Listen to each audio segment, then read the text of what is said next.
Ladies and gentlemen, welcome back to the Grupetto Show. I'm here with frother Mark Fenner, coach of the Superstars, last year's National Road Champion Peter Mullins, and yesterday's Under-23 Road Champion Chris Hamilton.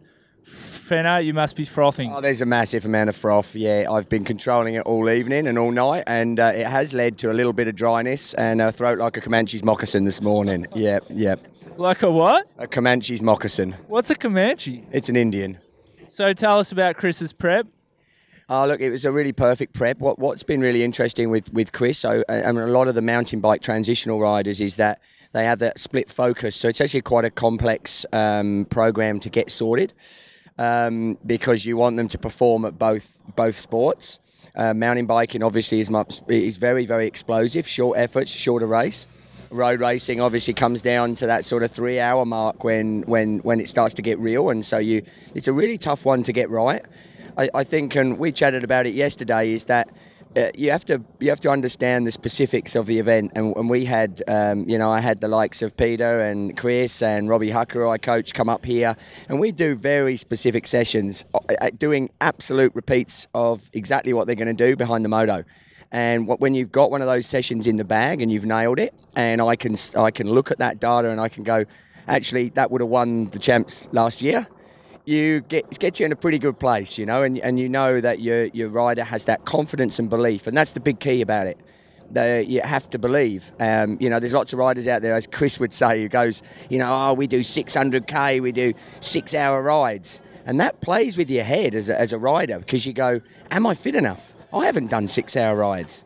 But what you do through the relationship that you share over the years is you develop that belief, and your rider believes that what they've done is right and they're going to get the result, and it proves it. They come out and when it got real and when it needed to, Chris got the job done, which is just unbelievable. Yeah. So we're seeing a little bit of dominance from mountain bikers in road riding, and we did some fact checking, and we learnt that last year Cycling Australia, the road program, was funded with $4 million, mountain biking $300,000. And here we have a mountain biker who's come out and won the Under-23 race yesterday.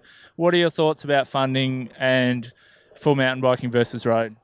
Look, I think it's a really complex issue, and people don't necessarily really understand the dynamics of it. And of course, most of the national programs are developed on winning medals.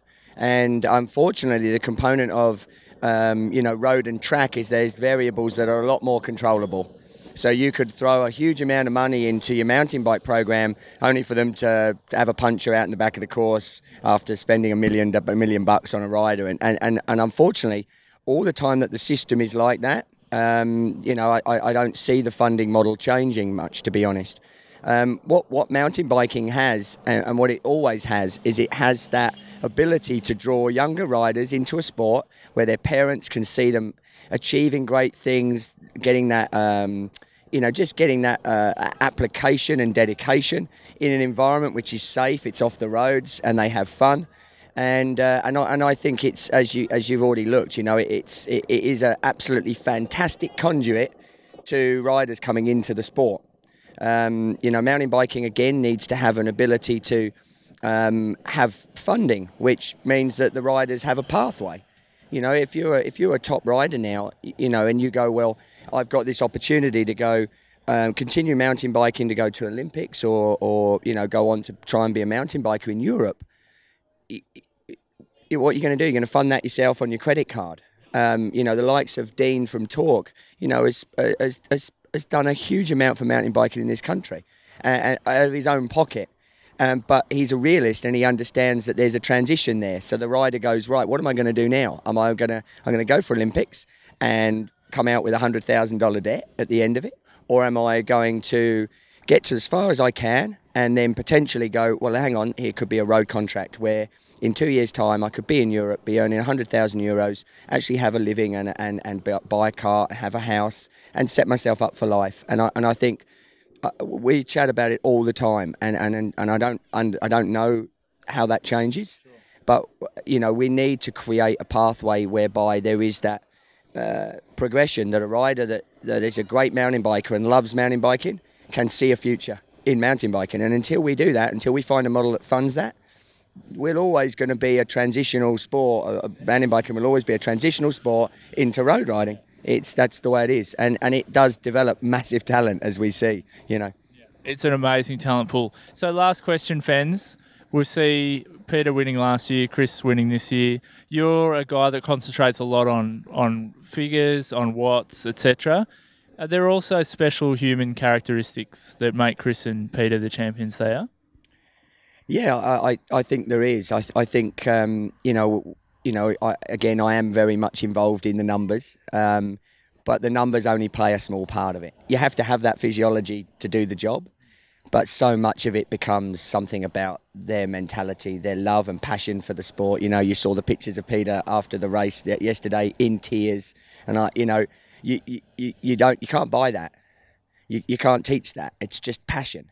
And when you develop an environment, again, Dean's done it incredibly well. We foster it incredibly well within Avanti.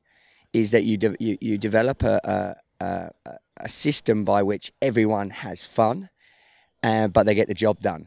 And we know from any working environment that's a recipe for success. If you're smacking people with the big stick, it's not a recipe for great things. And, the likes of Chris and Peter and Stil van Hoff and Robbie, all of those guys, they feed off each other when they're in that environment. And success breeds success. And that's what does. And all these riders have that. They don't just do it because because of the medal that they get.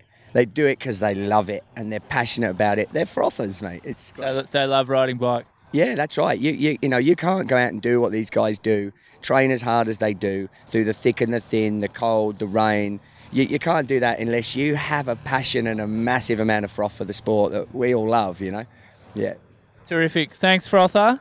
Thanks for your wisdom, and thanks for being a good person for these young people in our sport. Oh, look, it's great. I love being part of it, and they all know I'll always be involved in the sport that I am incredibly passionate about and love, and being involved with these guys it's what makes it all very, very special. Awesome. Thanks so much for your time, mate.